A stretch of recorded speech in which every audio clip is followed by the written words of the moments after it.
Hey everybody, it's the Dog Father here, and we're here on Friday night, July 31st. This is one of the games we've been waiting for all weekend. It's kicking off our Mainline West Top Dogs, and they're taking on First Bank. This is touted to be one of our top games of the weekend, but to kick off this game, we got something really, really special.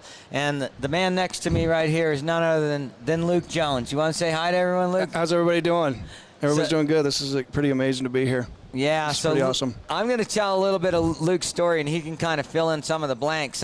Luke, we met less than a week ago. Less than a week ago, yep. Right here. Yep, right here. Right here. So what happened with this story is I was outside, and Mike Freeman, our executive director, has known Luke for many years. Many years. Somehow he's kept me away from you. I'm not sure. What's up with that? Yeah. So, but anyway, I'm talking to Luke outside the rink, and we're getting kind of just a little bit of a walkthrough of how the weekend's going to go on here.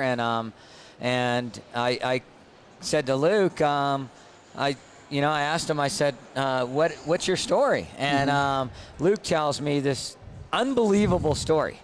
You're 42 years old now, right? 42, yep. Yeah, and at 18 months old. I fell into a washer machine, was scarred from my waist up. Yeah, and this isn't just falling in a washing machine. Luke fell in. He's an 18-month-old, probably just, toddler there, yep. Cruising around. Fell in scalding hot water. Scalding hot water, yep. And upside down. So imagine this, folks. Luke is upside down. His feet are sticking straight up in the air, yep. Spinning in circles. Spinning in circles. For how long? Well, they estimated about 15, 20 minutes. I was underwater, scalding hot water. 15, 20 minutes under scalding hot water. Imagine that. I mean, I know. Yeah, and imagine the horror of your mother coming back into that room and seeing two little feet going around in circles. Yeah, and it was really interesting. Just really quick, I wanted to tell you, my mom woke up that morning, and I guess she heard a voice saying, "Be prepared. Be prepared for this morning," and that's the same morning that occurred. But let me tell you something. It's been my life ever since. It's just been a gift and a strength, and I just love it. I love every aspect about it. Wow. Yeah, I mean, he ended up going to from there, ended up at Children's Hospital. Yep, Children's Hospital, yeah, here in Denver. And that was 40 years ago. And to this day, they call you the Miracle Baby, right? Yes. Yeah. Yes. So he, Luke was basically dead. Yep. And your parents had the decision, or were being told, we're going to let you go, right? Yeah, yes. And at that point, your dad and someone else came in and gave me a blessing, and the doctors, like you were saying, the doctors set my parents down and said, we've done everything. We got to let your son go. So my dad, and a really, really good friend of his through our church, they came in, administered a blessing, and an hour or so went by. The doctors came in and said, "What you guys are doing? Keep doing it. Your son's responding." So I just have such a belief and love of life every single day I wake up. Yeah. Because it gives meaning, true meaning. And these are the experiences that I live for. Yeah, so totally amazing there. So he's telling me this outside. I'm kind of taking it in. And so then it was like the next step. And because of the scalding water, because of the severity of the injuries, and really the miraculous fact that he was still alive, they told your parents your son's probably not going to be able to talk ever because of the scalding down his throat, right? Yeah, the hot liquid said I wasn't supposed to speak, much less sing, let alone sing. And so somehow you got a voice, and clearly we see that right now. And you were telling me this, I was riveted outside the arena here, and he said that he sings as well. He's actually had a CD. I'm like, what? And so we take it from there, and we're talking about you singing the national anthem at tonight's game. Exactly. To kick this off. And I thought, boy, hearing this story, can this guy really sing? We got a lot of these guys here and stuff. And he says, "Do you want me to give you a little trial?" And I said, "Sure." And it was like being on a TV show. What came out of your body from 5 feet away from me sent chills down my spine, stood the hair on my arms up, and I was just like, oh my God, this guy not only sings, he's unbelievable. and everybody gets to hear that tonight. Yep. And how excited you are about that? I am. I'm so excited. These are like I said, these are the moments I live for. Every time I sing or I say a prayer in my heart and believe and have faith that the Lord will help me prevail and share this gift that I believe and truly, truly believe that the Lord has given me to strengthen other people, to help other people walk in faith and walk with a desire of hope. And that's what I love about the aspect of life. We just got to believe. Mm-hmm. And speaking of that, you actually wrote a book. Yes. With your mom. Yep. And kind of a healing thing. His parents were actually on Oprah Winfrey talking about this incredible story. Right. And as I mentioned, you have a CD, and you have a book, and it's entitled Just Believe. Believe, yeah. Yeah. So exactly what he just mentioned in that last sentence. And one of the really neat things is when I heard Luke talk about this, I said, we have a silent auction. I thought, wow, what a cool item to put in the silent auction would be a signed book from you. Yeah. And you came by my office, you signed the book, we took a couple pictures, and you even threw a CD in there. Yep. And so that's in the auction. And speaking of the auction, there is a ton of great stuff. I don't know if you're going to be able to beat Believe with with a CD, but there is a ton of great stuff, and it's really easy to get on there. It's just you just text Dog Bowl X, Dog Bowl 10 to 76278. That's all you got to do. Cool. And you're onto the auction site. And I know a lot of you guys out there are on it because we're right around $25,000 on the auction now. That's incredible. Yeah, it's incredible. So just one of the many things that where we're raising money tonight, or of course, I wouldn't even call it a weekend, a week, basically, yeah, right? Yeah, it's gonna. We're on our third day, and it's only Friday. Right. And so it's we're gonna be taking some no-dos pretty quick here, but it's pretty exciting. We're on Shaw TV today.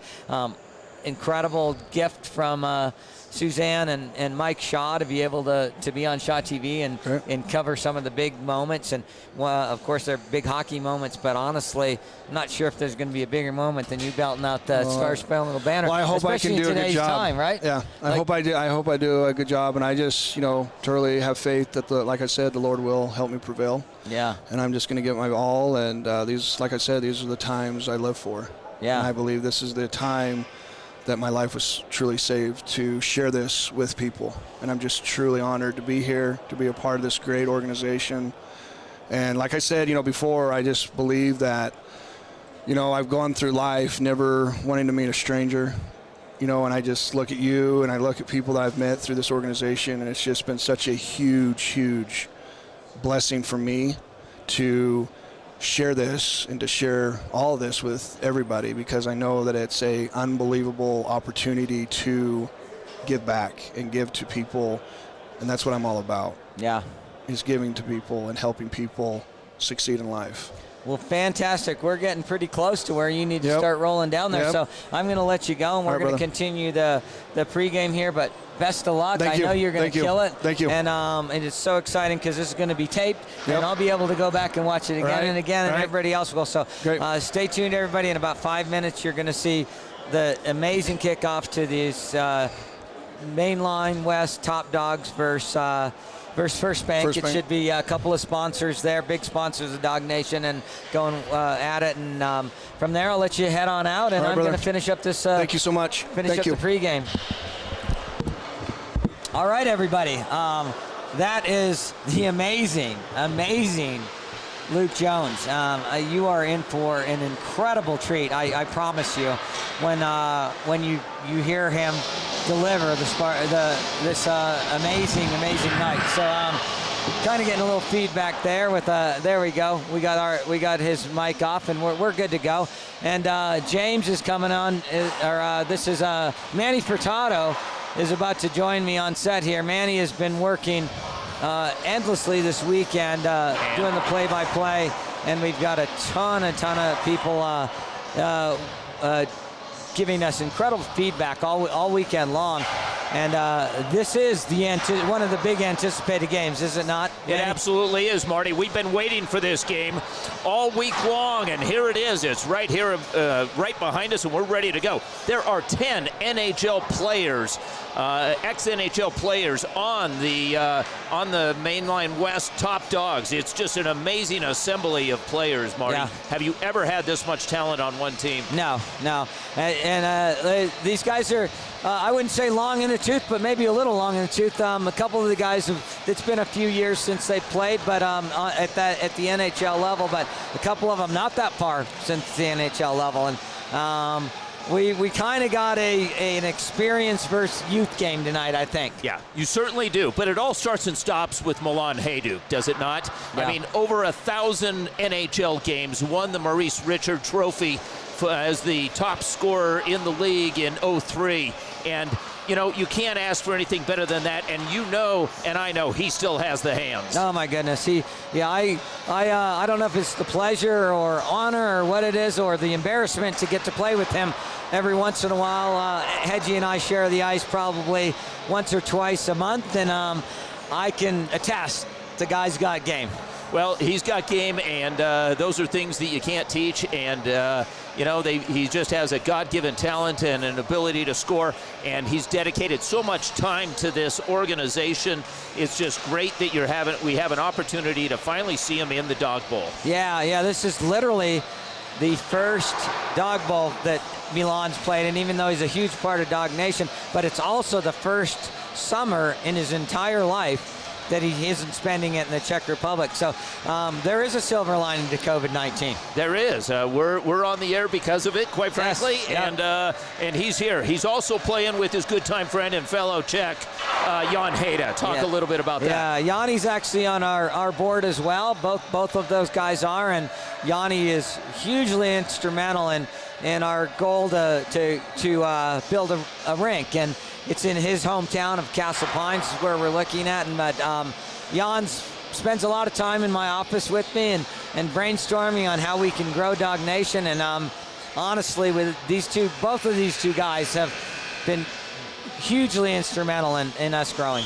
Well, they've also been so instrumental in the growth of Colorado hockey, and that's what we're seeing on the other side when you look at the First Bank team. And the First Bank team has all sorts of Colorado kids, such as Griffin Folk and Landon Smith, Evan Ritt, Jared Fiegel, Dom Turgeon, Colin Staub. I mean, the list just goes on. And then, of course, Mikey Isemont, who grew up in this rink. Yeah, it's pretty cool to see that. We saw that last night again, and probably ramped it up a little bit more even on this one. And they got a pretty special goaltender too.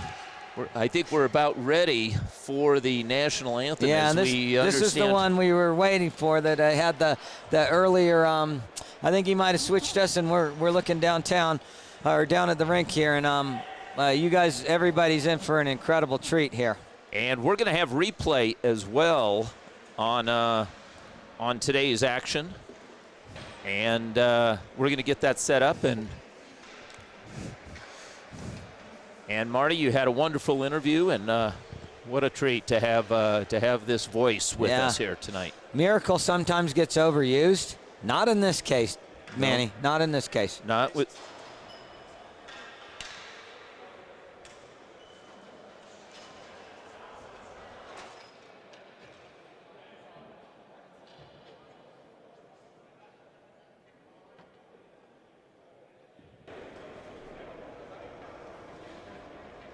All right, ladies and gentlemen, welcome to tonight's featured game versus the Mainline West Top Dogs and First Bank Banking for Good. Thank you for joining us. Tonight, it's my pleasure to introduce a special guest of Dog Nation, someone who's a survivor, someone who has the eye of the tiger, and is going to give you his all for tonight's national anthem. So, ladies and gentlemen, please remove your hats and welcome Mr. Luke Jones.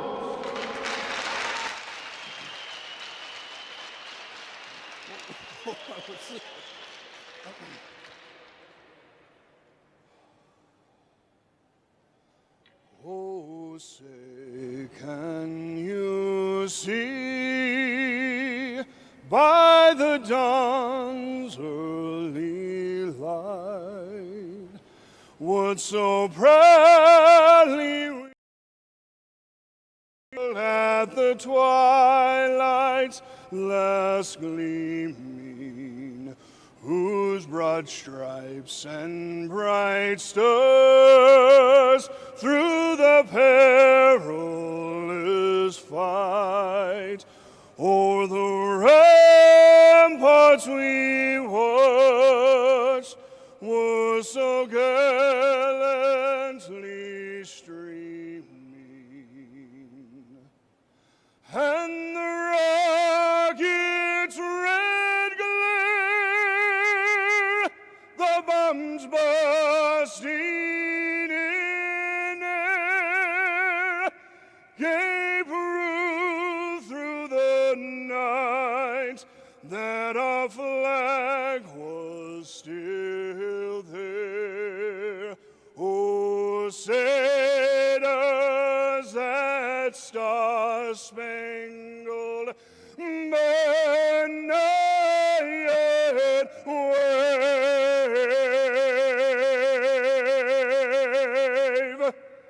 o'er the land of the free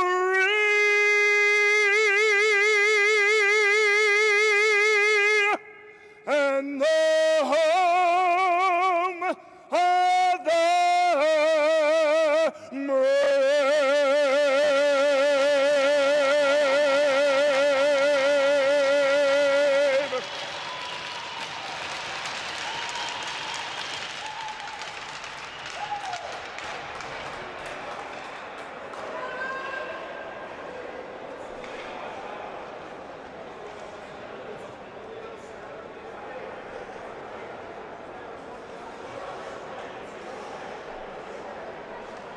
Mainline West Top Dogs. For the Top Dogs, Casey Sherwood, number 29. Number 2 is Ken Klee. Aiden Thompson is number 4. Number 5 is Brett Clark. Number 7 is John Mitchell. We have 2 7s. Mark Popovic. And number 8 is Jan Hayda. Number 9 is Dawson Armstrong. And number 9 is also Gabe Gauthier. 10 is Kevin Ulansky. And 13 is Peter Senya. 15 is Brandon Pugno. And 23 is Easton Armstrong. Milan Hayduk is familiar, number 23, and Aaron McKenzie is 37. We'll give you the rest of the lineups as we move forward. And here we go. And off the face-off, and the puck into the neutral zone. Picked back up, and looking for the puck over on the far side. Stretching for it there was Mikey Eismont. Mikey Eismont, who grew up in here, and Armstrong sends it over to the right-hand side where it's picked back up by Hillman. Hillman puts it up against the boards. Collins stopped there in his familiar wing position there off the boards, and out comes Eismont, the backhander. This one goes up and over. He chases it back up to the right-hand boards, and it's swept up but not out. Eismont back with the puck again, but he's sandwiched between a couple of players. Going down to pick it back up was Fiegel. Jared Fiegel drops it back there for Dom Turgeon. Turgeon back to Staub. Staub in the corner, sends it back to Eismont. Eismont with his back to the center portion of the ice has it almost taken away and back out to center. Thus far, First Bank in their distinctive orange uniforms, looks like my ATM card, have been dominating. And taking the puck back was Petrus. Petrus hands it back over to the left-hand side, and working it in is the captain, Matt Cope. Matt Cope gets taken off the puck, and it's picked up by the defenseman, Jan Hayda. Jan Hayda up the gut. Here's a quick shot. Man in the middle, as he was looking for it, was Cope.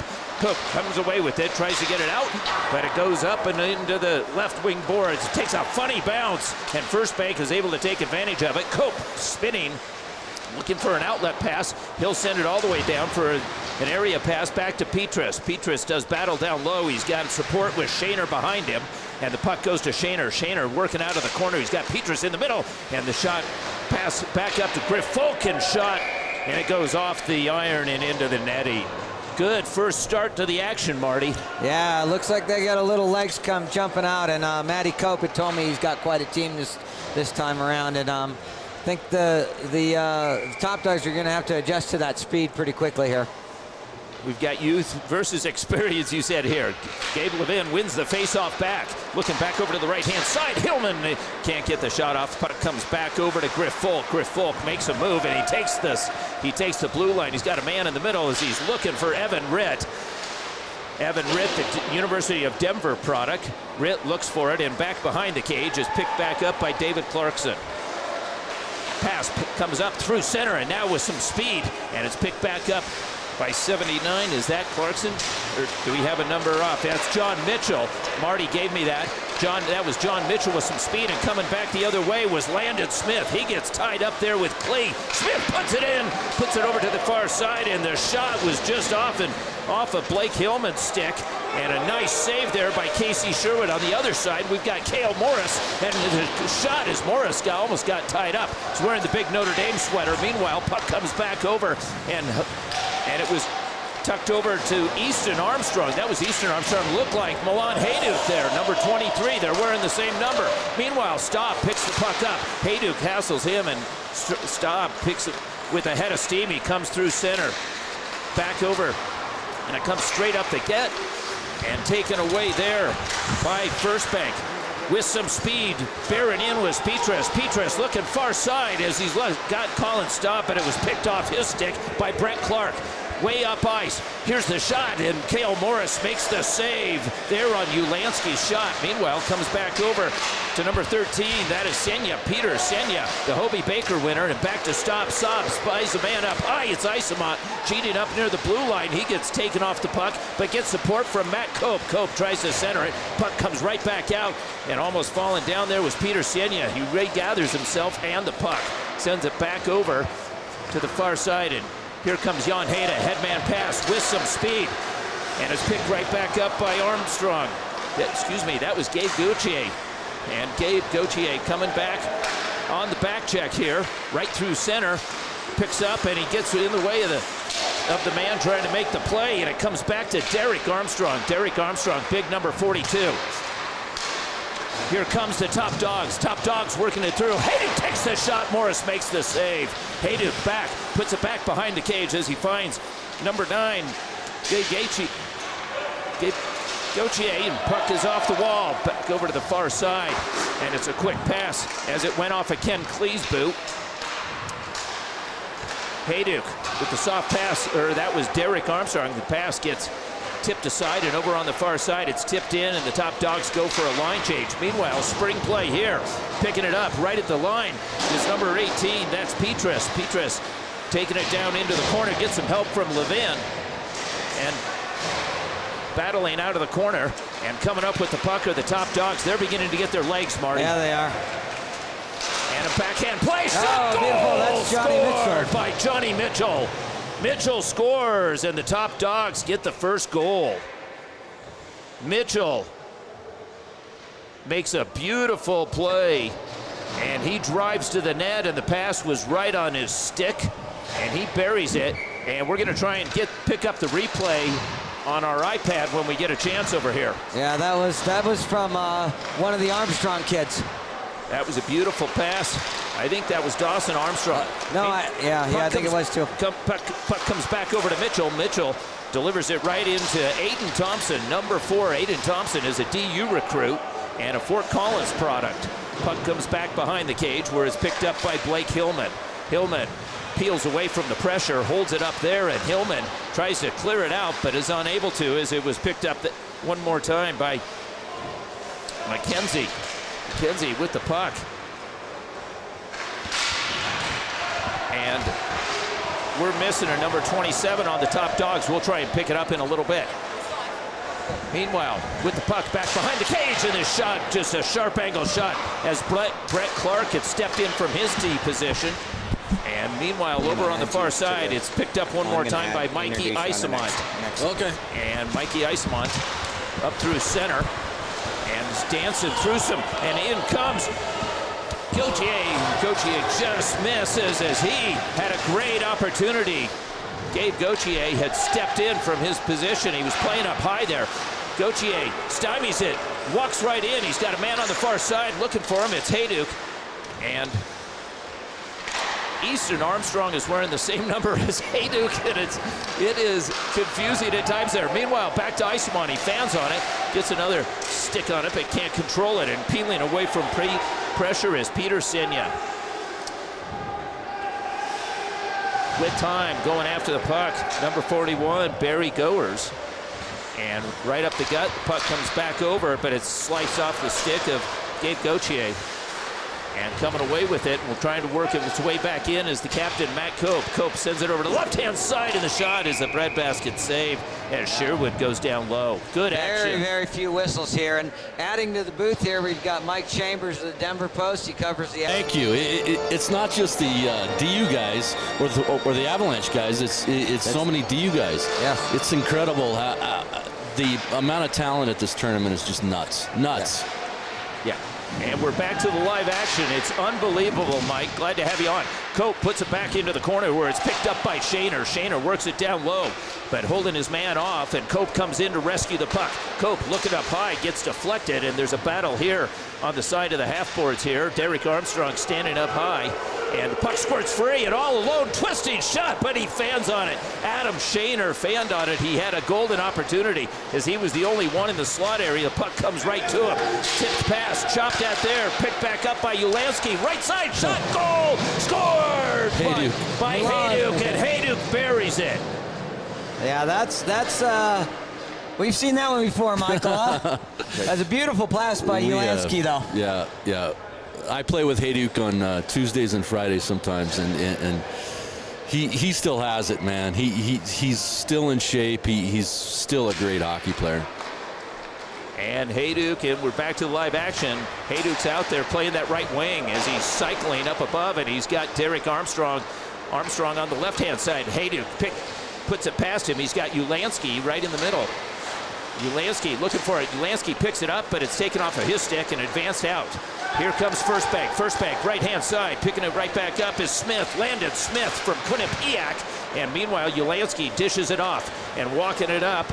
In comes number 42, that is Armstrong. Armstrong will wait right along the blue line, continues to work and the loose puck is picked back up there by number 9. That was Dawson Armstrong. Dawson Armstrong picking it right back up. Dawson Armstrong playing for Regina in the dub with his dad out there. And his dad gets knocked off the puck. You usually don't see that, but that's Landon Smith, and Smith has got some wheels. And Armstrong returns the favor on Smith as Smith goes to the bench. Meanwhile, the long pass right up ice, and it's right at the blue line. We got a 2-on-0 developing. Here's the pass, shot. Morris makes the save. Came right back over. That was Dawson Armstrong, who had a golden opportunity. It was a setup over on the far side by number 27, Brett Clark. Gotcha. No, that's Clarkson. Clarkson, we got it. We had him as 71, but he's 27. There we go. So David Clarkson, we're on it. Clarkson doing some battle up there, but the puck is peeled away by Hillman. Hillman with the man on his back, but he fights it off. He's able to get the pass over, but Evan Rick can't catch up to it. Puck is in a long pass, was going for Aiden Thompson. It was let me tell you a little bit about this stuff here. We've got with the additional numbers there. What happened there is we actually had 2 Humboldt kids coming in. Actually 4 Humboldt kids. One of them was Derek Patter, who was number 23 for Humboldt. We were going to have 2 23s, and the other one is Grayson Cameron. And Griffin Folk, he sends it back up to Staub. Staub fishes it down, but it goes unanswered as no one was there. And there's David Clarkson there, and in stride, stepping right back in. It's Dawson Armstrong. Armstrong does a little magic, but he gets upended there, and Griffin Folk, the Colorado product that played up in the dub, played a little USHL action as well. Meanwhile, First Bank bringing it back in as Hillman in deep from his deep position. Puck comes back over to the right-hand side. Punch pass, picked right back up. And a soft pass over to the far side, but it couldn't be answered there. So, yeah, they came out a little shaky, but they sure turned it up at the end there. And Marty, is that Brett Clark there, 5? Yeah, that's Brett Clark. Yes. Yeah, that's just, where it says. Yep. Man, we could just name drop all night here. Yeah, we got. What do you think so far, Mike?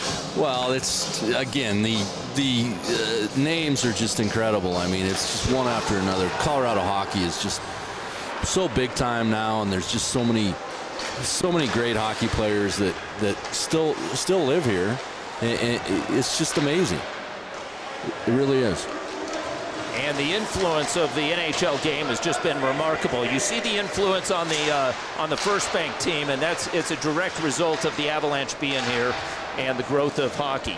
Back to the live action, waiting for it up high is number 22, Fiegel. Fiegel takes the shot, and the glove save by Sherwood is made secure.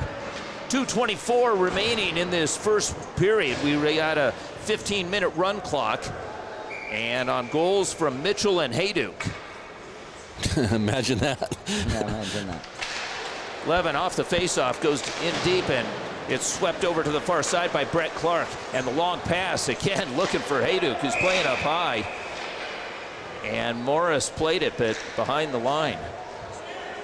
Yeah, on the other end there, we haven't really mentioned him much there, but Casey Sherwood was one of the Denver Cutthroat goalies. He resides in Dallas now, actually skates with a lot of the Stars in their drop-ins, and flew in for the game. It's great to have such talent at the between the pipes. And here comes Eisman. Eisman is the LA Kings draft pick, and you can see why he tries to work through a couple, pick back up, and it's Levin. Levin back below the line as he's sized up by Clark. Clark watches him into the corner, and the puck goes back up high. Eisman lane, and he works it, but Eisman got tied up with Hayduk, and Armstrong has the pass, a nifty pass, no look, all the way up. Armstrong brings it in. Armstrong back over far side, and the no look pass over there by Armstrong almost sprung another goal.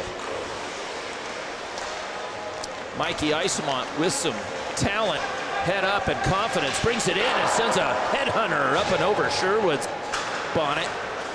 Armstrong sends it cross ice feed, picked back up by Aiden Thompson. Thompson drops it as Ulansky's got it in the shot. Morris goes wide to pick that up, and he makes a nice save. Here comes the transition, bringing it back in, and there is right off of that was Landon Smith, number 16, and the puck comes back to Ulansky. Ulansky looks over his right shoulder. He makes a drop pass there as Thompson's got it. Thompson looking for the sharp angle on the corner. Almost had it. Yeah, Aiden's is a DU recruit. He's going to play this next year in the USHL, and hopefully we'll see him in the Crimson and Gold pretty quick. I wrote about him recently during the COVID crisis. He's draft eligible, and he's on the radar. He's going to get drafted this year. Wow. He's going to play for the Lincoln Stars. They're going to be fortunate to have him there. And head up, there's Petrus. Petrus gets sized up by the veteran defenseman, Ken Klee, who has 934 NHL games. You're not going to get past him very often. That's the end of the first period with the score of 2-0. Top Dogs over First Bank. Mitchell and Hayduk get the goals. Gentlemen, what's your impressions? Slow start for about 2 minutes. I was a little bit concerned that the youth was going to really overtake it, but boy, the experience took over pretty quick, didn't it, Mike? Yeah, I just love the fact that this tournament has grown into what it is. I mean, you know, it's for everybody from a beginner to an advanced, and to see the advanced, I mean, this is what these guys want to do. They want to come play hockey at a really, really high level, and it's incredible. I mean, again, I can name drop all night, but and I saw the game on TV or on YouTube last night, and I was so impressed, and it's so great to be here with you boys now. Yeah, it's been 10 years in the making, Mike. I mean, you and I have been friends for many, many years, pretty much that entire 10 years, and you've watched Dog Nation grow leaps and bounds, and a lot of that, honestly, is because of you, because press is really important, and you've covered us forever. Well, thank you, but I'm just one of the many people out there that just believe in what you do and what your people do and how great of an organization it is, and we're just thankful that here in Colorado we have an organization like this, buddy. And we're back to live action. Is getting tied up over in the far side was Griffin Folk. Folk couldn't control, and the puck goes back into the far side corner and back up to the point. Puck comes back down low, and Folk meets it. Folk gets a stick on it this time. And battling for it, trying to bring it up the wall is number 23. That is Turgeon, Dominic Turgeon, and all alone, number 16 is Landon Smith, and Smith can't bury it as Sherwood makes the play. Landon Smith was all alone, and he gets the pass, and Sherwood comes up big. You know, I just got back from Lake Powell with Landon Smith. I think he might have some sun issues, maybe a couple too many pops. I don't know there. Does he have a sunburn, perhaps? Or well, we had a lot of fun out there in Lake Powell in the desert. Taking the face-off is Mikey Eisman in the home rink here. And a quick play. Eisman's got it on the side of the cage, tries to jam it in, puts it up, and it's picked back up by Hayduk. Hayduk recoils, sends it back up high as he was looking for his line mate, Armstrong. Or that was Gabe Gauthier. Number 9, we've got 2 9s out there. Gabe Gauthier, one of them, and Armstrong the other one.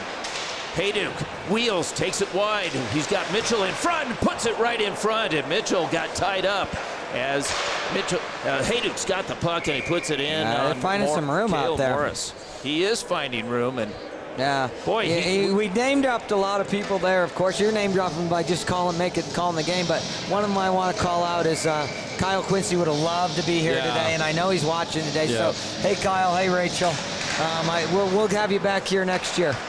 You know, and the only reason he's not here was he and his wife are building the home in Cherry Hills, and they're demolishing it, so it's a scrape, and he had to come over back from Philly, where his son's having obviously a bunch of brain cancer treatment that we've written about, but he couldn't make this tournament because he had to come back for the house stuff, and he couldn't.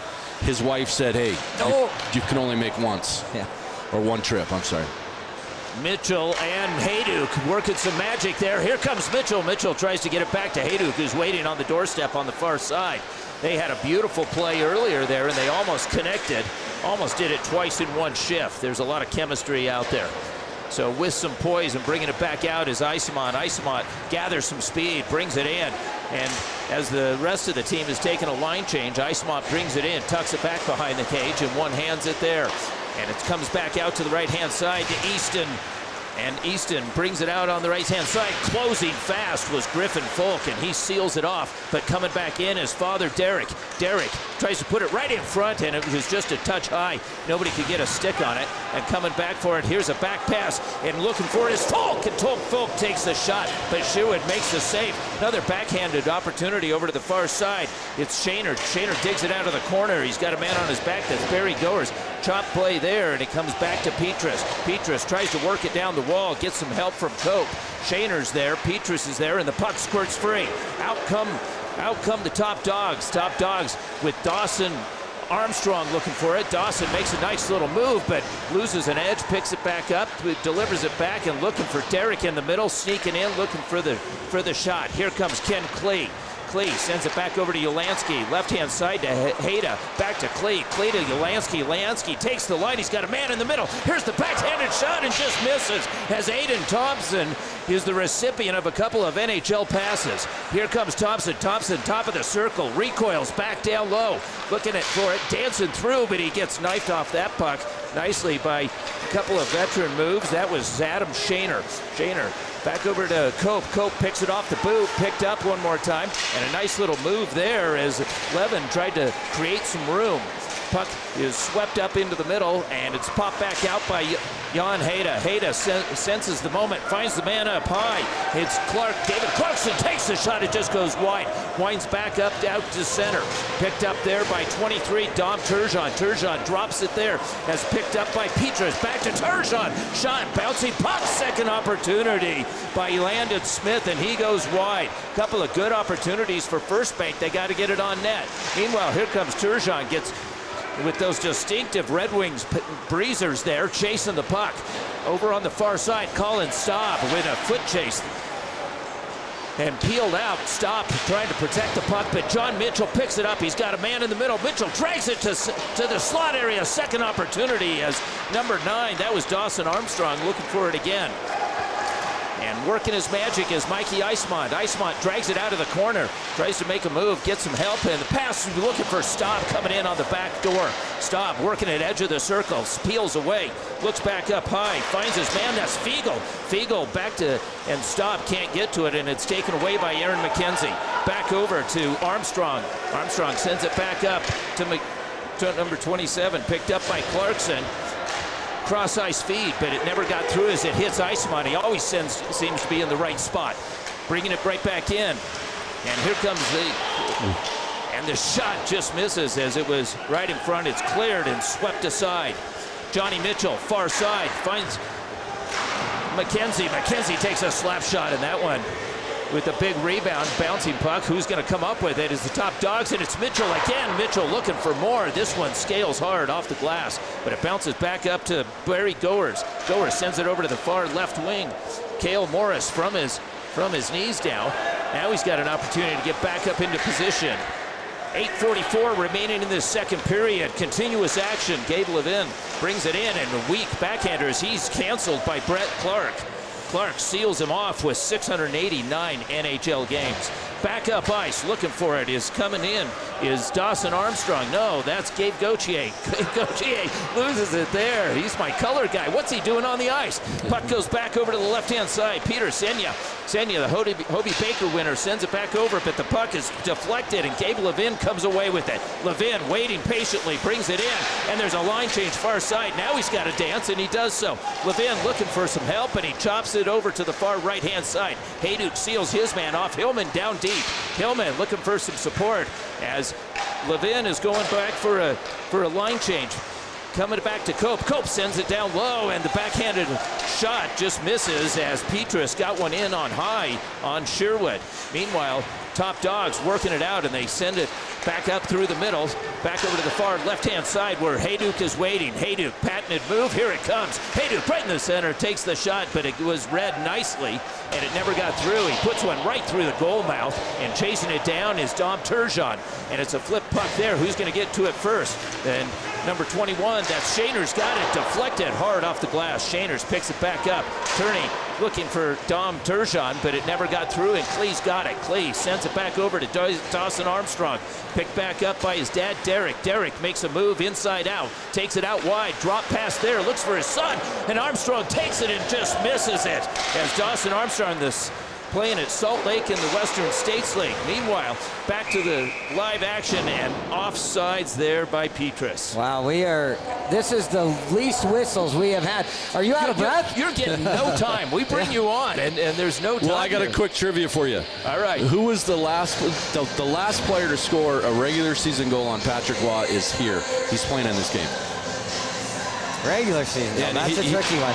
He just left Colorado College, signed his NHL deal with the St. Louis Blues, and he joined the St. Louis Blues in the season finale and scored on Patrick Waugh for Patrick Waugh's last goal ever given up. And Peter Sena. Oh, Peter. Okay. Did he really? Yeah, it's a true story. Yep. Wow. great story. Landon Smith with those pink socks, and he's making some moves there. Yeah, you know what Mike had mentioned about the name dropping there. Amazing talent we have in this tournament. We actually have 2 Hobie Baker winners in this tournament. Another one played last night with Will Butcher. Will Butcher, yeah, right. Yeah. And that team, the tag is pretty stacked with DU guys, right? They are very stacked. Almost every team is. Go ahead there, Manny. Let's get us going. And bringing it back over to the far side is Clarkson. Has it taken off of his stick. And a little back pass, and Derek Armstrong finds himself in the right spot. Oh, David nice Clarkson, a no-look pass over to Armstrong. Armstrong picks it up in front of the bench and works it down low. Armstrong drives it to Morris's cage, and Morris is up to the task. Doesn't Morris's helmet look just terrific out there? Yeah, you don't want to put any marks on that one. I asked him what number he was. He goes, I don't know, I got a practice jersey. That's a 2-time All-American from Larkspur, Colorado. And Matty Cope, he must not have found enough first bank budget to buy him a jersey, huh? Actually, he's number 32 out there. Isemont with the puck, and with some patience, tries to work it in. And it's Picked right back up and moved out over to the far side by Aaron McKenzie. McKenzie works it up into the center ice area, and a little back pass, and bringing it right back in and stepping into it was Clarkson. Clarkson takes the shot, and Morris makes another big save. The score remains 2-0 with 4:42 remaining in this second period. And a pass that was just a little bit off the mark to Aiden Thompson. And back comes number 17, Gabe Levin, and a quick shot by Hillman as he goes down to one knee to make that shot. Evan Rick couldn't get to it, and here's a foot chase, and it's Aiden Thompson. Thompson spills to one knee, and it's recovered, and nice play by Hillman. Hillman dropped there for Levin, and it's dropped past as Evan Rick got tied up, and he got canceled there by number 15, Puño. We haven't mentioned Puño yet. That's Brandon Puño. Back over on the right-hand side, bringing it in. And on the side of the cage, a little back pass. John Mitchell looking for it. Backhander, and how did that not go in? Puck comes back over to the left-hand point. Back over to Barry Goers. Goers back over to Mitchell. Mitchell on for the wall. Back to Goers. Goers looking high. Sends it back hard off the boards where it's picked up. And he's got Senior along with Mitchell. Senior picks it up, and the shot hits the side of the netting. And the puck remains alive as Colin Staub works it in there. Got his stick lifted momentarily, but works it out. He's got a man up ahead of him. That's 21, Adam Shaner. Shaner with some speed, but it's taken away in a no-look reception there. Gabe Gauthier working it. Sends a pass right across the middle looking for Mitchell, and it ends up glancing off his stick all the way down to Sherwood. Sherwood plays it nicely back over to the far side wall through the center. Touch play there, and working for it is Hayduk. Makes a nice little play. Gabe Gauthier working it. Gauthier trying to get it back down to Hayduk down there. He's in a battle, and he is able to get enough onto it, and Hayduk recoiling. We talked about his speed earlier in the game, didn't we, Marty? We did. He's got it still. He does. He's got the hands and the speed. Back over, and the quick shot, it gets deflected. And there is Dawson. So we have two number 23s on the ice at the same time. Meanwhile, 23 on the far side, that is Turgeon. It goes up and out of play. Yeah, if that name sounds familiar, who is this Turgeon guy, Mikey? Son of Pierre. Son of Pierre, yes.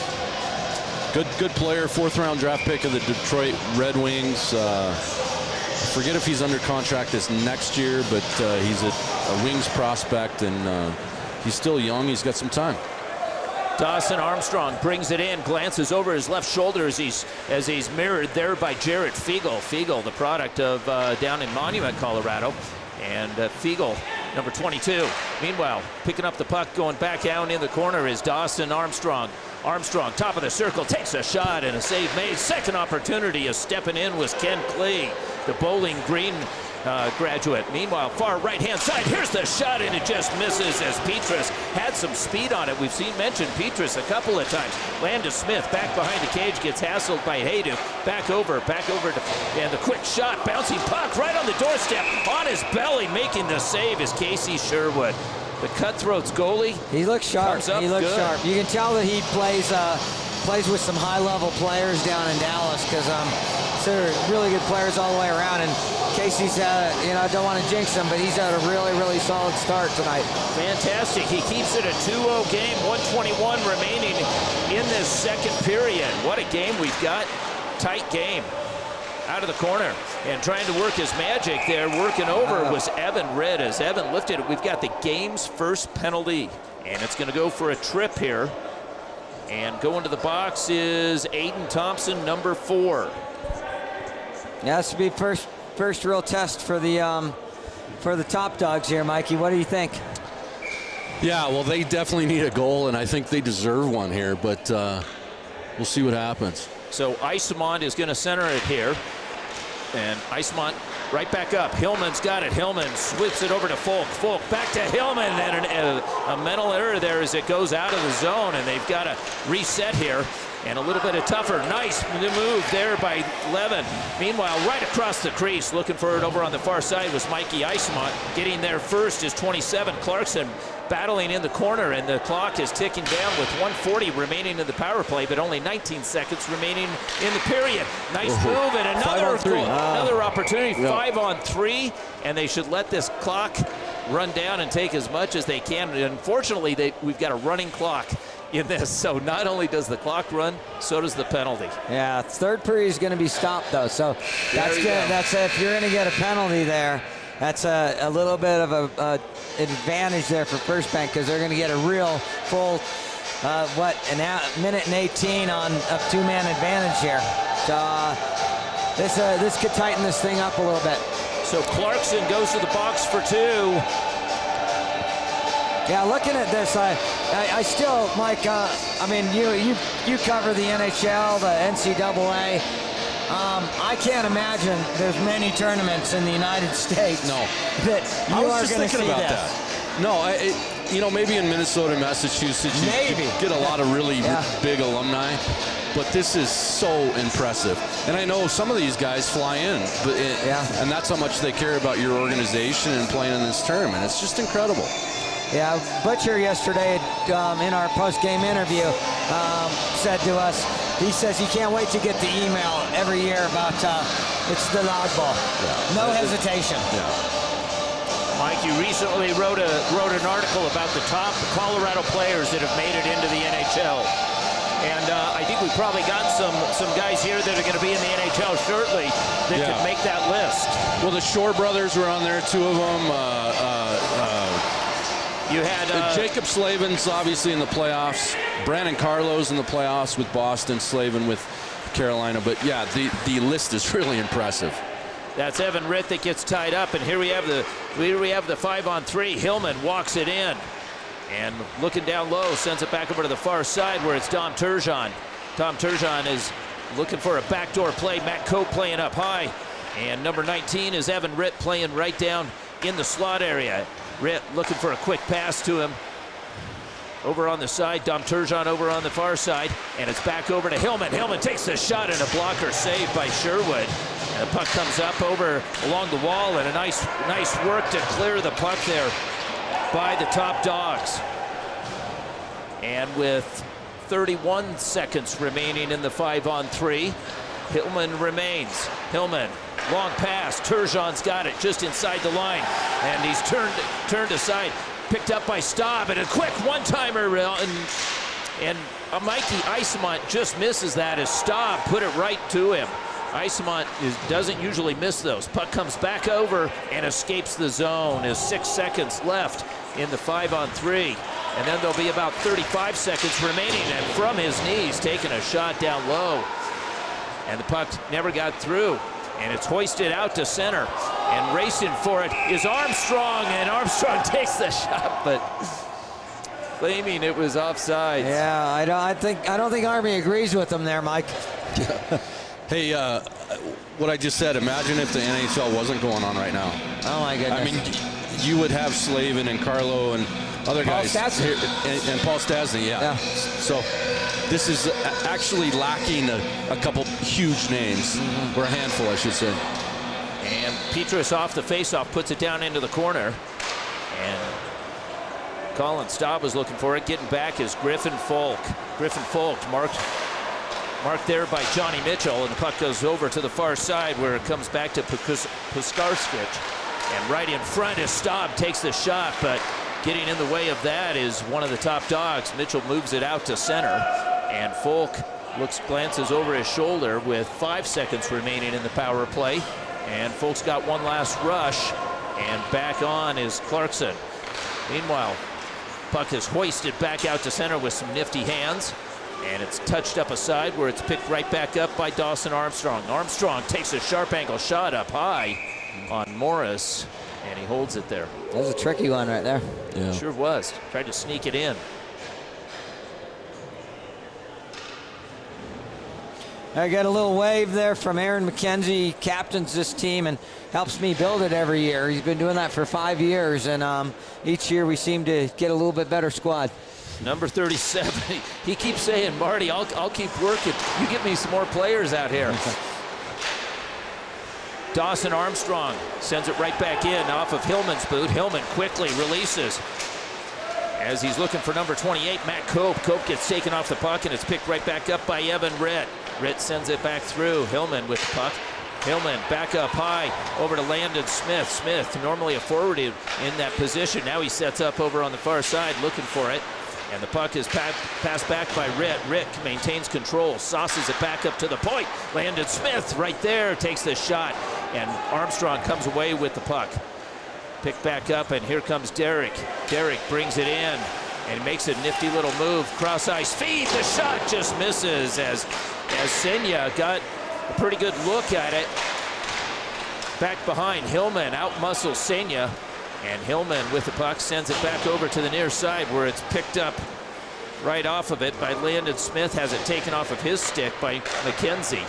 Yolansky, little backhand pass there as it comes back beyond Dawson. And here comes Landon Smith. Landon Smith takes the shot, and again Sherwood keeps it a goose egg up there on the scoreboard. Puck comes up but to the right wing boards. And Landon usually buries that. He does. He is a true goal scorer as he led the BCHL when he was a junior player in scoring there. Puck comes up, and it's brought in right in front, bouncing puck, and reaching for it was Dom Turgeon, and poking it around the far side was Ulansky. Ulansky back up. Here's the shot, and it's a breadbasket save as Morris came well out of the net to close down that angle. Yeah, a nice little wily veteran play by Brett Clark in the corner there with a little spin move, and found him sliding right down the slot. We got a quick little shout out. You just mentioned Landon Smith, and I know his parents, Tommy and Stacy, are watching the game today from their home, and just a quick little shout out to them. And Turgeon with the puck. He's got Brett Clark on him, and Turgeon drags it all the way to the net. Meanwhile, puck almost comes out. Turgeon dances with it right there and nicely keeps it in the zone. Quick play over to Isamon, and Isamon, his rising wrister there was saved by Sherwood. Orange is doing everything, or First Bank is doing everything but score here. I think the shots are about even, but they just aren't having a ton of puck luck. And Landon Smith, again, a minute or so ago, that's his shot right there. I'm surprised that he didn't bury it. Isamon off the faceoff, and Fiegel steps in, can't keep it in the zone.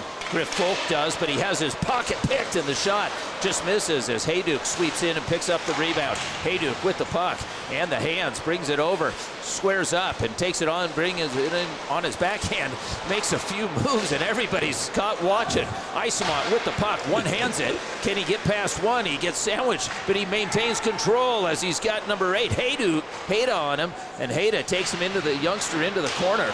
Puck goes over to the far side. It's kept on live as it's picked up by Puskaric. Puskaric back over near side. Puskaric out of the corner, looking up high. He's got Isamont. He'll trade with him. Isamont picks up the puck. Now he takes it over the dot as he's got Levin sitting up high. Levin back over to the left-hand side, and the Harvard Law grad puts a hard shot on, goes off the end boards. Colin Staub is down there along with Jan Hayda. Hayda's able to work it up and out, jams up the boards, picked back up by Staub. Staub on his backhand, walks it into the zone as he's sized up by Clay now. This time, here's another shot, bouncing puck back behind the cage, settled by the Top Dogs, picked back up by Clarkson. Clarkson looking for some support, gives it away as Cope walks in and takes it. Cope makes a move, but it's offsides there. Good eye. Yeah, Casey Sherwood has been pretty impressive so far, and keeping. They clearly, I agree with you. They've had probably an equal play, equal amount of shots, and Casey's played really, really well. And a big key was killing that 5-on-3. Oh my goodness, yeah. And Evan Ritt's line is out there. He's got Cope. And he's got Shaner back over to Ritt. Ritt drops it off for Cope. Cope Lewines takes the shot, and there's a loose puck. It's fished out, but at the pass right in front goes it too high. And Derek Armstrong finds his son over there. Here comes Johnny Mitchell. Shot, and Morris makes a save. Nice save. Mitchell moving from his left to his right, and he gets a stick on it as Mitchell was looking for his second. Yeah, all these guys, pretty much, when Mike and I look out there, these guys have all, they don't just come out and play for Dog Nation. These are incredible supporters of this organization. Yeah, and we both skate with them. Our other group, Mallards, these guys are still very, very active. I think most of them took a year or two off, and then they come back and realize that hockey is what I do, and And playing beer leagues, you know, with the boys, it's so important. And it's so much of the culture. And here's the long pass, picked right back up. Mitchell's got it. Mitchell waiting for some help as he's watched closely, and the shot just right on the doorstep. That was Armstrong down low. That was Dawson Armstrong. And Armstrong takes another shot. This time, Derek fishes it out and keeps it alive. Back to the point. Back to Armstrong. Overskates it. Hillman's got it. He's got a 2-on-2 developing with a trailer. Landon Smith. He takes the shot. And Landon Smith comes in, but he's tied up with Aaron McKenzie. Meanwhile, again, looking for the stretch play was Mitchell. And stepping in over on the far right-hand side with some speed comes in Senya. Senya back behind the cage. Senya looking up high. Delivers a pass, and the shot is deflected off of Morris's stick. That was a nice shot there by Mitchell. Yeah, Senya's still got it too. He's got a lot of speed. Each year he comes out here and impresses me every year. Senya, you mentioned it. He played a lot of games in the Swiss League. Actually, he ended his career in the Swiss League and probably played as many games there as he played anywhere else.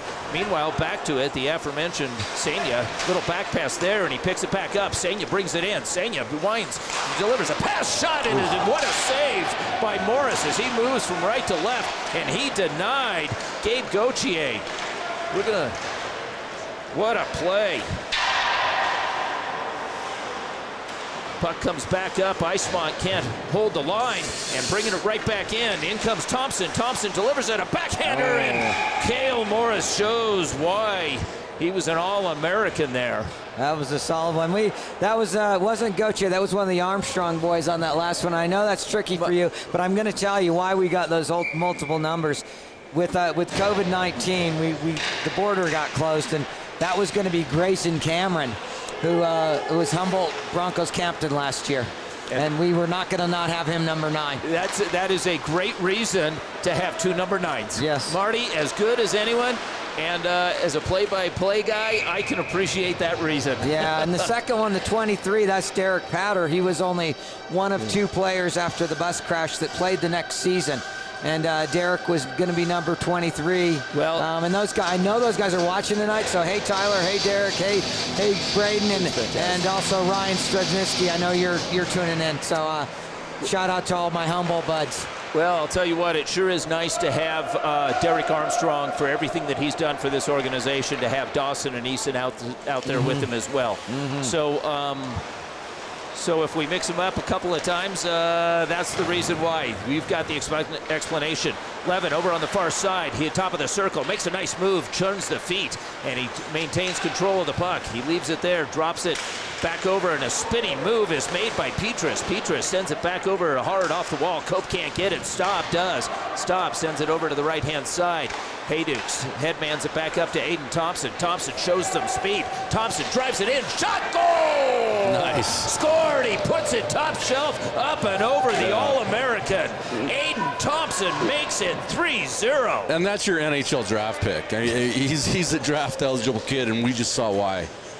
Wow, that was a pretty goal. Well, you can't teach speed, right? Yeah. And that was speed. Yeah. You and then he roofed it. He comes down this right-hand side, and Morris thought he had him covered there. And not only he makes Morris move from left to right, he puts it right behind him. Yeah. Here we go, back to the live action, cross-ice pass. Petrus sends it over to Griff Folk. The defenseman now thinking offense, brings it in. Folk sends it right into the slot area, but it's picked up by McKenzie. McKenzie settles things, and a cross-ice feed back over, and waiting for it in is Armstrong. Armstrong looking for it, feeds it to the far side, and Clarkson drives through. Morris holds him off there. Shielding the puck down low, working it hard and picking it back up on the far side. Punet loses it momentarily and is picked back up by McKenzie. McKenzie with a piano on his back named Cope. Cope puts on the good forecheck, sensing the moment. 21, Shaner walks in, but his shot is deflected. Gloved down, picked back up, looking for it down low. And Cope has his pocket picked as he got handcuffed. Nice little play by Petrus through the legs. Puck comes back over to Hillman. Hillman left-hand side. Drop pass there. Back to Petrus. Back up high. Cope takes the shot, and it's seen the whole way by Sherwood.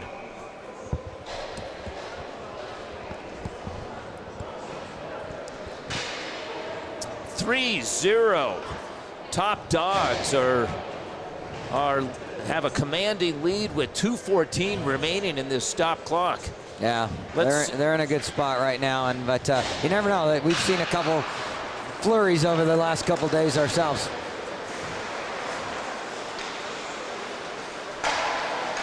What a pickup on the pass over on the far side as Mitchell caught it on his backhand. Meanwhile, working out, Peter Senya sends it back to Mitchell, back to Senya. Senya sends it up back up high. Brett Clark with it. Clark sweeps it over to the far side where Barry Goers works down the wall. Back to Senya. Senya in front of the Gravina sign, sends it back behind the cage, working some magic as Goers has two men on him, and he fishes it back over to Mitchell.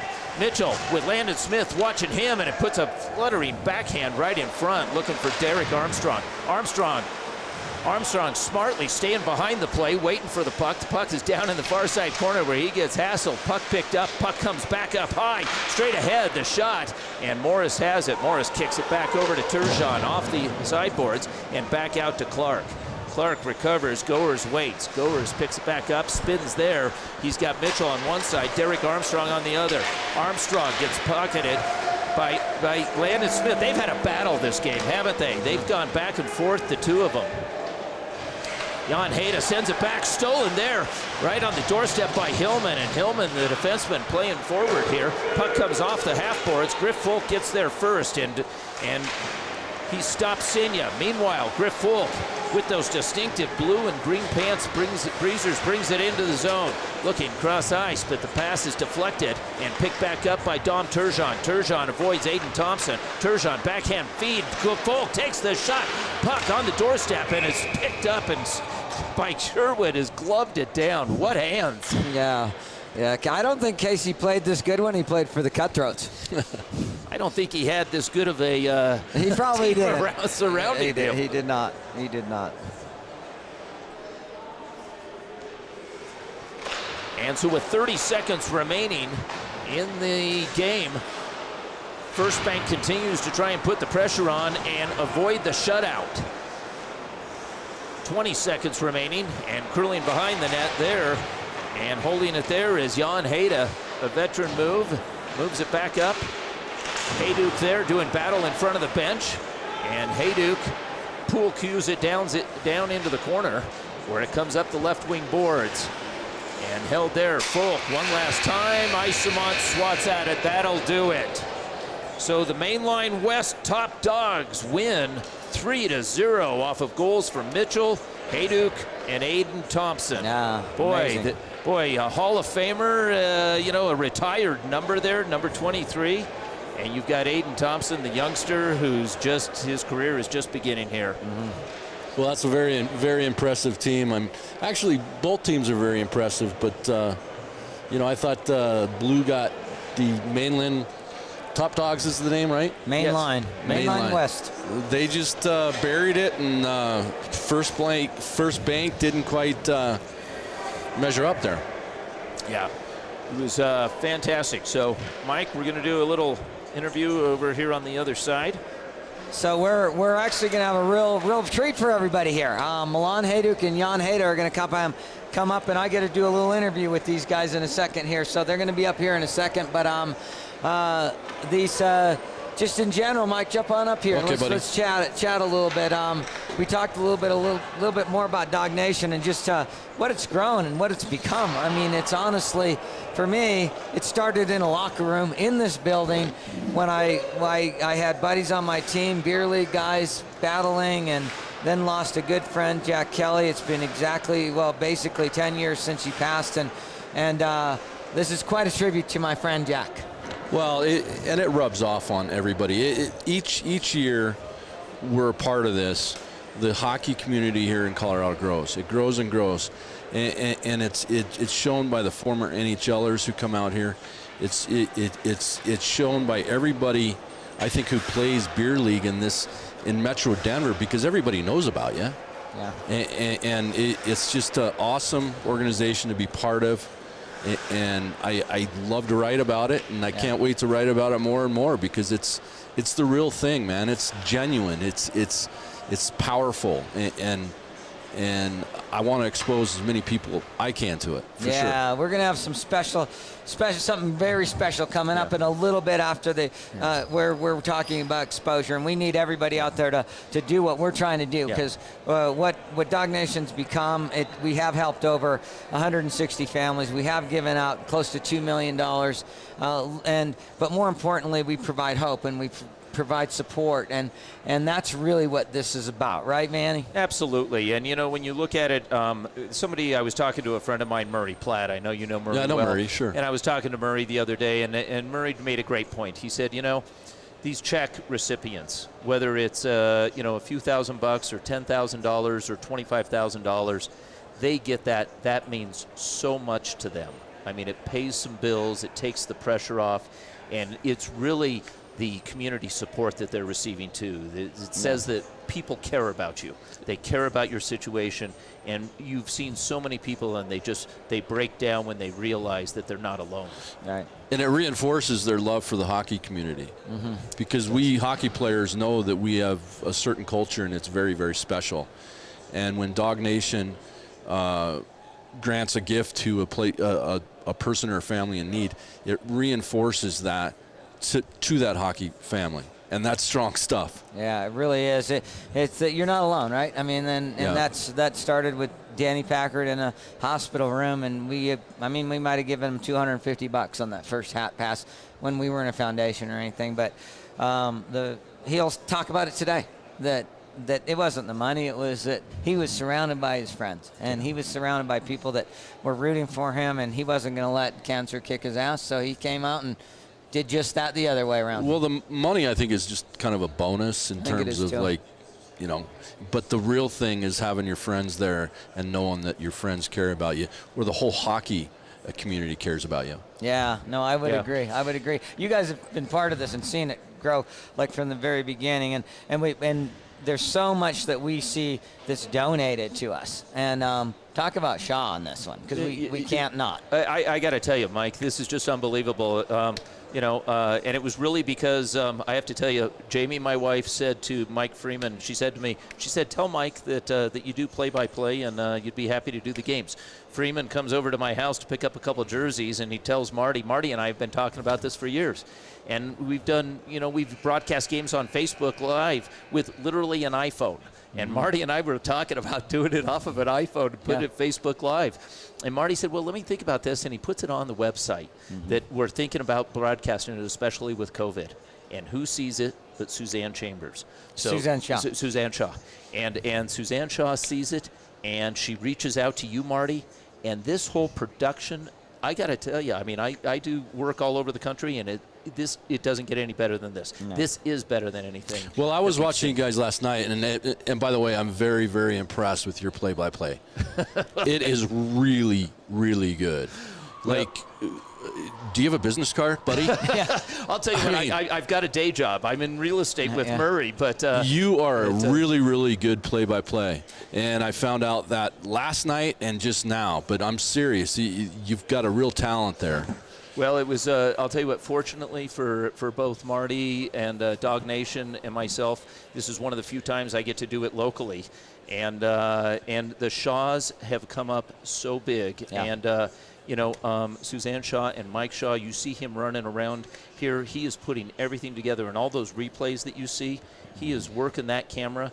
And they have made such an investment. And everything they're doing this weekend is pro bono with everything. And it is just...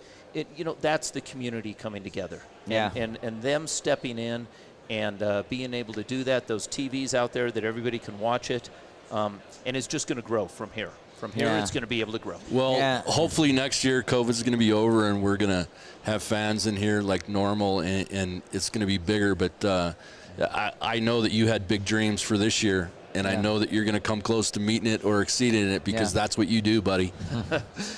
This guy is amazing, isn't he? Yes. He said something to me today, and this speaks volumes. And this is really what Dog Nation is about, right?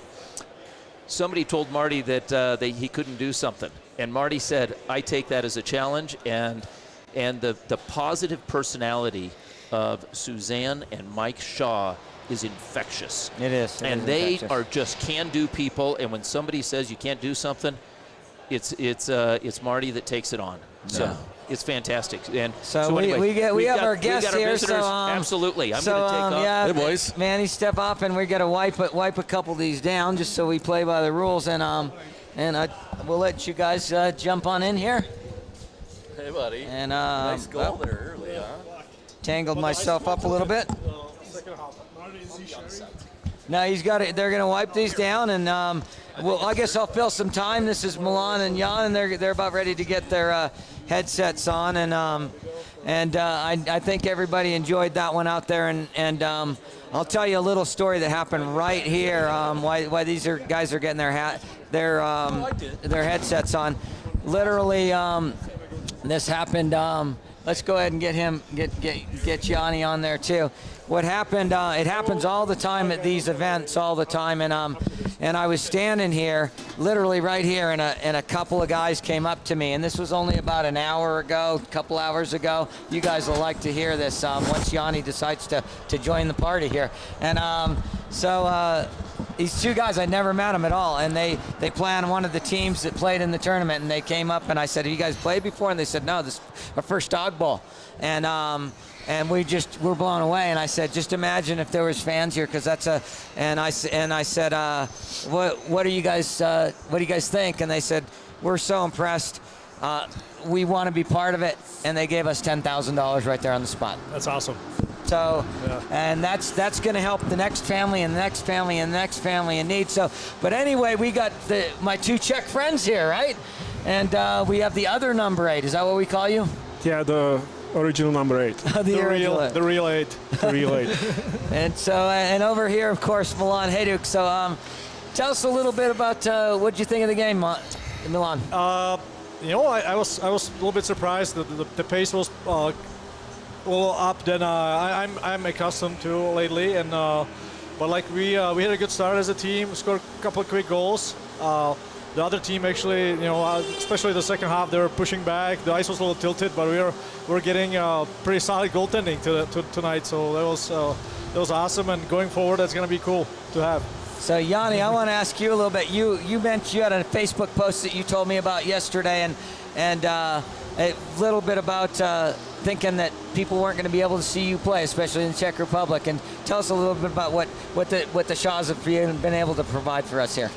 I was in shock when I saw first game. I was streaming live and with commentator, and that was next level for beer league hockey. This is just awesome, and still I can believe how good this is.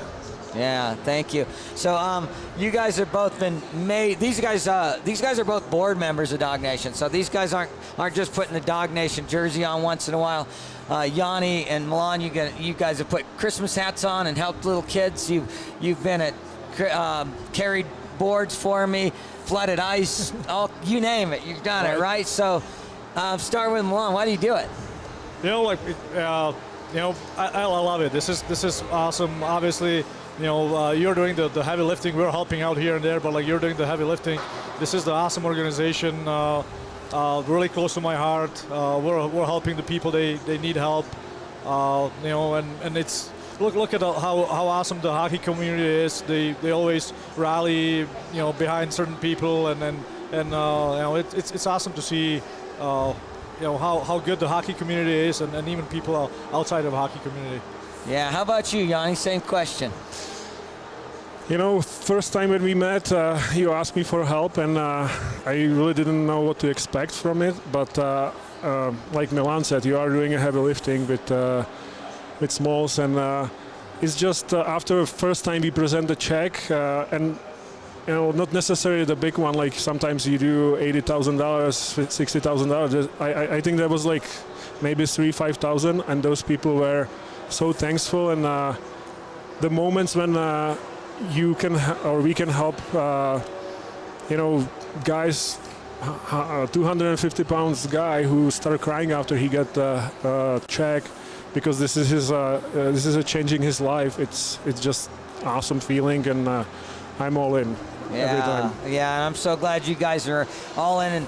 And we do have a shout out. We have someone that where you and I get to go hunting and fishing, and today happens to be, that's the Kukral family, and it happens to be Karen's birthday, and I know she's tuned in Connecticut, so happy birthday, Karen. Happy birthday, Karen. Happy birthday.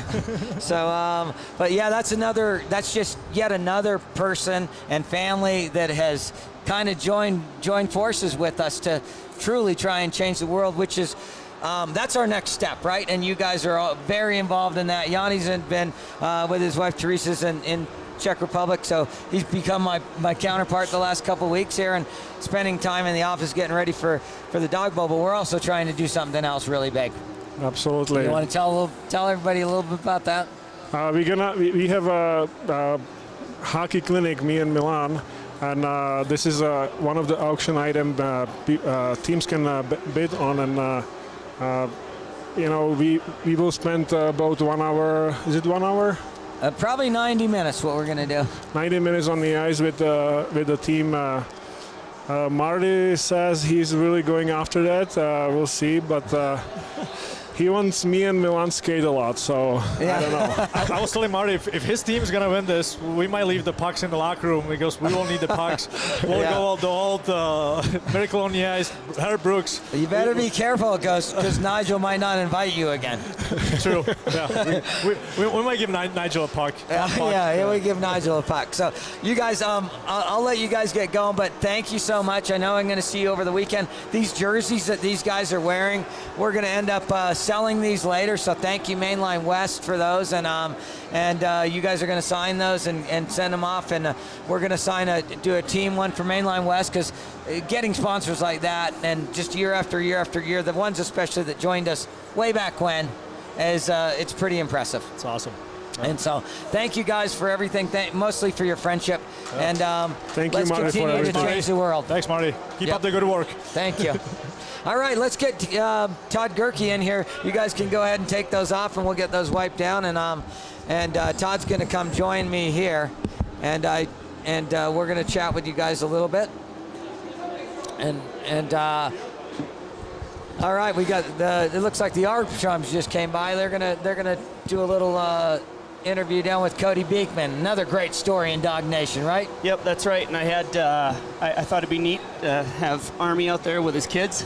They had a good showing today, so they're gonna talk a little more hockey with Beeks. So that'll be fun. All right, so introduce yourself real quick. I know most people know you, but let's go ahead and do that. Todd Gerke, chairman of the board. One of the things that I wanted to, I thought would be fun to mention is we do a elk hunt for Dog Nation on this 15,000 acre private ranch, and Hedgie's out there.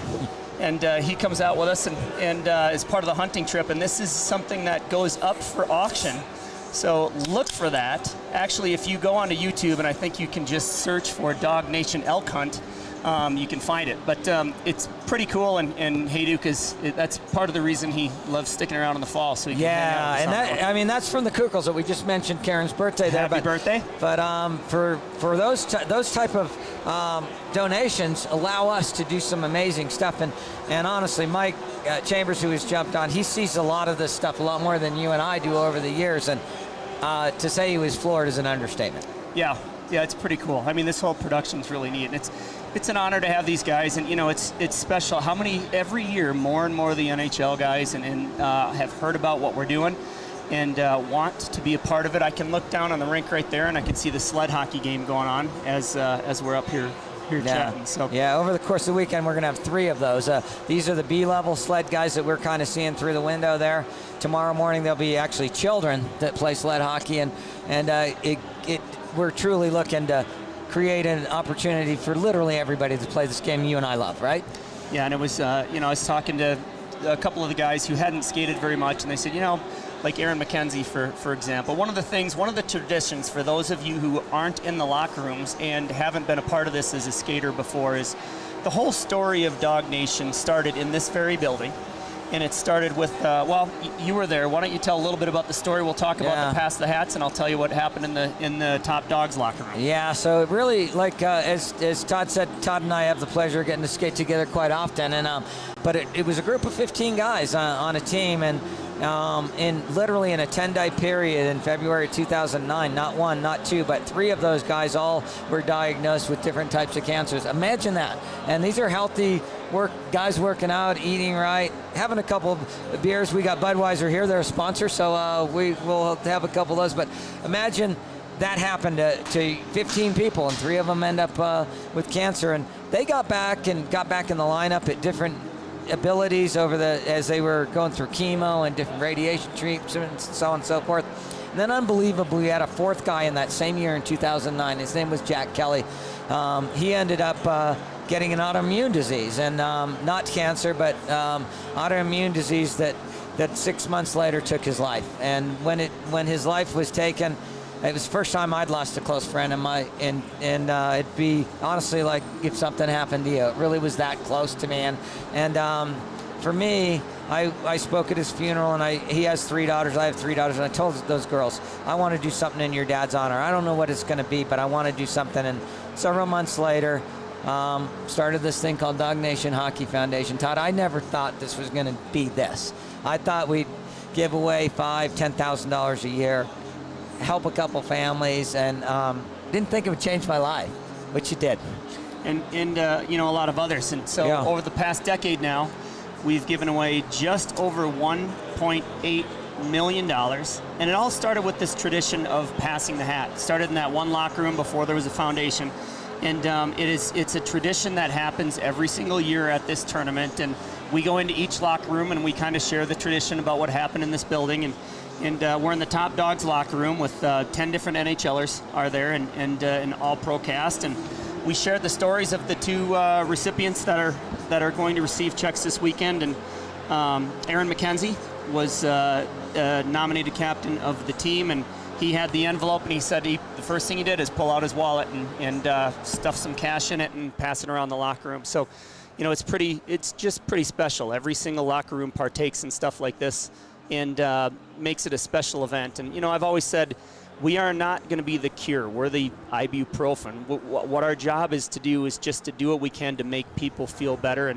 And Cody Beekman's got a podcast, and one of the segments that he's going to do is just talk to survivors and talk to them about being a recipient and what it's meant. And the money helps because medical bills pile up, but what it is the fact that this is just such a community, and the fact that we've had people say there's people in all these locker rooms that have said it's the people that are here that are supporting them that is so special. That's what makes it so fun to be a part of. So it's exciting. I think the fact that we're talking to you here in a production is pretty fantastic. I mean, this we raise the bar every single year, and I can't wait to see where this thing is going. Speaking of where it is going. Yeah, so as Dog Nation's grown, sat with board members, good friends, both, and we said, how are we going to be able to sustain this? How are we going to be able to grow this? How are we going to make an incredible difference in the world? And so that's what we're working on right now, Todd. Yeah, and we've got lots of generosity coming from the local community, Castle Pines. It's a lot of things kind of coming a roundabout way, but we have got a location, and we've got 10+ acres of land right off of I-25 and Castle Pines Parkway. And the reason these bricks are here is because we've got people that have already, Marty told the story, I think you were telling it earlier about a couple of brothers that came up and plunked down a donation. And it's a couple of those pavers that are going to be on the front that they can walk past and see that their names, and it's seed money to put the vision of this rink together. So I think we've got a video coming up, right? Yeah, we do. And this is something we're going to, this is what Dog Nation is all about. This is what we need you to share. And this is as grassroots as it gets. And we're going to try and pull something off that I don't think anyone in the world has ever pulled off. But as anyone knows, Todd Gerke, anyone knows Marty Richardson, we're up for the challenge, right? And what we put together now, this isn't just random. You mentioned Castle Pines, but there's 35 to 40 other companies, really major, big companies that have all stepped up to and thrown their hat in the ring. Not even hat in the ring, but their they're wallet in the skilled. ring. Their wallet in the ring. They really have, and we're talking millions of dollars of help here, and we're going to need a bit more, but this is a little video of what we're trying to do. So Mike over there, are you ready to fire this thing up? So Todd, we can see what's going on the screen behind us. So let's go here. Be prepared to be wowed. This is what we're trying to do. Mike, before you... What if there was a hockey rink for everyone?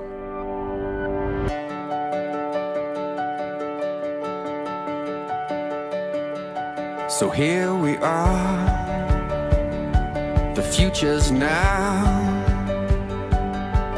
The time, your time has come. You're not alone, we've been here before. On giant shoulders, tall you stand. All is that you need, all is that you have. When you fit right in my hand, you were born to win. You were born to win. You were born to win. What if there was a hockey rink for everyone? There's not.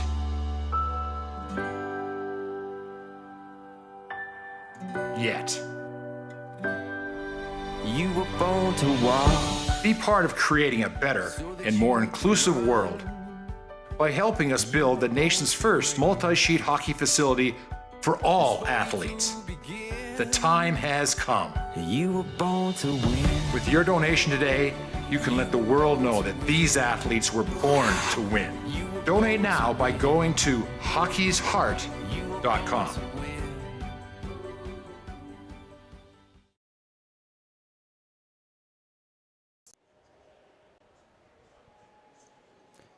Wow. So what do you think? No, I love it. I love it. As we've said before, we've gone to these different rinks, and we've gotten to visit and join the sled hockey guys. And imagine this. So almost everybody here walks into the rink, and you see them step down onto the ice.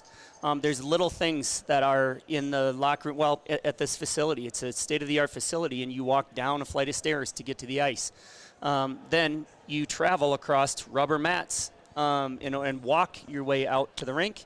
You step down onto a platform because there's a ledge, and then we just hop into the over the bench, or we sit down and open the door, and all of these things are things that the sled hockey community can't do. And you know what? If it was a zero clearance door, if there was artificial ice getting us to the rink, if the benches could fold up and get out of the way, none of that matters to us at all. We wouldn't even notice. It wouldn't change our lives as hockey players at all. But it is something that should have been done a long time ago.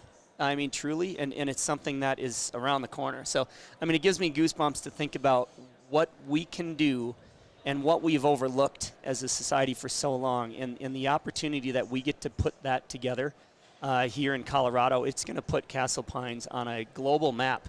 We've talked about it. We've got the World Sled Hockey games and tournaments that'll take place here.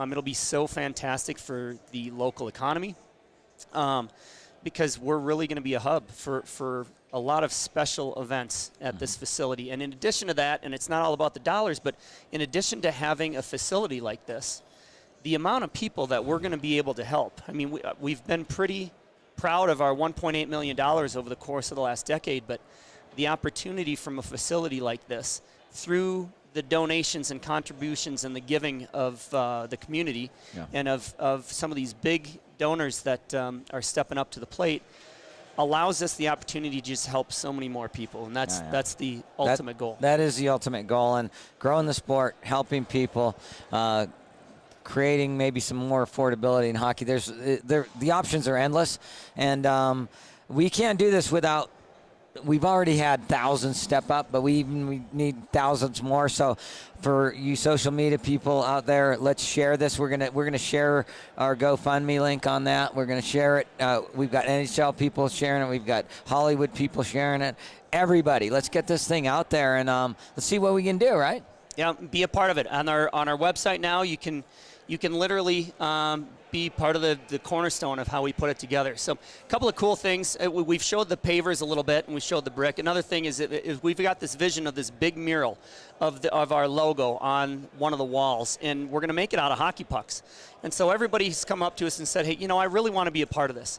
And there's opportunities to be a part at all different levels, from $50,000, from $100,000 down to $250. And the idea that when you walk into this facility that is all about giving, and know that you've got there's a little piece of you inside of it. So, one of the things that I think is cool is the opportunity that we're going to have this huge DAWG logo, and it's literally going to be made out of hockey pucks of different colors up on the wall. And if nothing else, to be able to look up there every time you see it and say, I'm a part of that. It's going to be a really big deal. And these are on the website. Mm-hmm. They're on the auction page. On the auction page of the website.